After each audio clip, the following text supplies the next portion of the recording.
নমস্কার, সবাইকে আমার নতুন একটা ব্লগে স্বাগত। তো সবাই জানো যে ত্রিপুরাতে আজকে ৩-৪ দিন ধরে প্রচণ্ড ঝড় বৃষ্টি হইতেছে। এই ঝড় বৃষ্টি চারদিকে বিভিন্ন ধরনের খবর বন্যা দেখতে দেখতে মানে প্রচণ্ড বিরক্ত লাগতেছিল। তারপরে ভাবলাম যে আজকে একটা কিছু বানাই। তো ঘরে আসিল সয়া চাপ, তো ঘুমের থেকে একটা জল টল খাইয়া স্নান করিয়া সয়া চাপ বানাইতে গেলাম রান্না করে। আর এখন কথা হয়েছে আমি 4টা সয়া চাপ নিছি, কারণ আমি যে টাইমে ঘুম থেকে উঠছি অলরেডি মার রান্না বান্না শেষ। আর এখন তারা করতেছে যে তারা অলরেডি রান্না করে সারছে, তারা লিগা তারা আর খাইতো না। তো আমি যে দেখালাম যে একটু ম্যাজিক করে আমি সয়া চাপটা কাটতে লাগছি, এরকম কোনো ব্যাপারই না। সয়া চাপটা কাটতে আমার অনেকক্ষণ টাইম লাগছে, তো আমি কি ম্যাজিকের মতো দেখা রাখি। অ্যাকচুয়ালি আমার ব্লগে দেখি যে মানে অনেকটা জিনিস অনেক তাড়াতাড়ি হয়ে যায়, জিনিসটা এরকম না, কাজগুলি করতে ঠিকই টাইম লাগে। তো এখানে আমি একটু মশলা আগে থেকে করে রাখছিলাম, মশলাটা একটু ভালোভাবে কষায়া এই যে পিস পিস করে যে সয়া চাপগুলো আমি ভাজা নিয়েছিলাম ওইগুলো আমি দিয়ে দিলাম। এখন একটু মশলাটার সঙ্গে ভালোভাবে সয়া চাপগুলো একটু ভাজাভুজি করে কষিয়ে নিতেছি।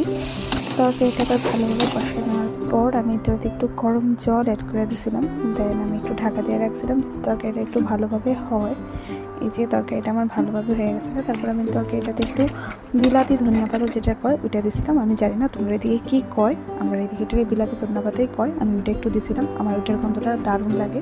মা কাঁকরোল ভাজা, ঢেঁড়স ভাজা আর খারকুট পাতা বাটা, আর এদিকে পুঁই শাক দেওয়া, সেটা শিমের বিচি দিয়ে, এদিকে সয়া চাপ, ডাল, তারপর দই, আম, অনেক কিছুই আসছিল ওই দিন। মানে আমি 10টার সময় ঘুম থেকে ওইটা 12টার সময় রান্না করার অনেক আগেই মায়ের জিনিসটা রান্না করে সারছিল আর কি সকালবেলা। আর আমি এই বৃষ্টি দিয়া জল দিয়ে আমি একটু টইটই করতে পারি গেছি, কারণ আমি যে এতদিন টইটই করতে পারতেছি না, আমার একদম ভালো লাগতেছিল না। তো তার থেকে আমি একটু সন্ধ্যার সময় একটু টইটই করতে পারিছিলাম। তো টইটই করতে পারি এসে প্রথমেই আমি একটু জগন্নাথ দিঘির পাড় গেছিলাম একটু হাঁটতে।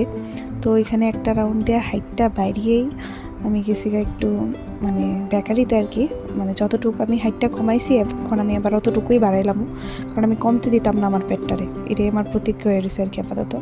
তো আমি দেখাইতেছি তোমরা, আমি এখান থেকে বেকারি থেকে কিতা কিতা আনছি। এই দেখো আমার ব্যাগ একদম উপচায় পড়তেছে, আমি এত জিনিস আনছি বেকারির থেকে। তো যাই আনছি সবই আনছি একদম ময়দা জাতীয় জিনিস, আর ময়দা জাতীয় জিনিস আমার শরীরে লেগা কতটুকু খারাপ আমরা সবাই জানি। আর সঙ্গে আনছিলাম একটা গ্রিন টি। গ্রিন টিটা অ্যাকচুয়ালি আমার শেষ হয়ে গেছিলো বা তার লেগে আনছিলাম।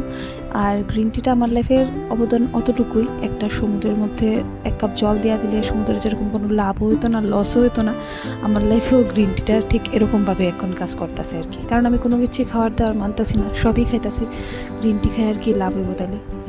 তারপর রাত্রেবেলা আমি একটু আম খাইয়া ঘুমা গেছিলাম। আর আমি যে চপ আর পুরি তরকারিটা দেখাইতেছি ওইটা আমি খাইছিলাম না, কারণ আমার সোমবার আসছিল। তো দেখা হইতেছে পরের একটা ব্লগে। টাটা।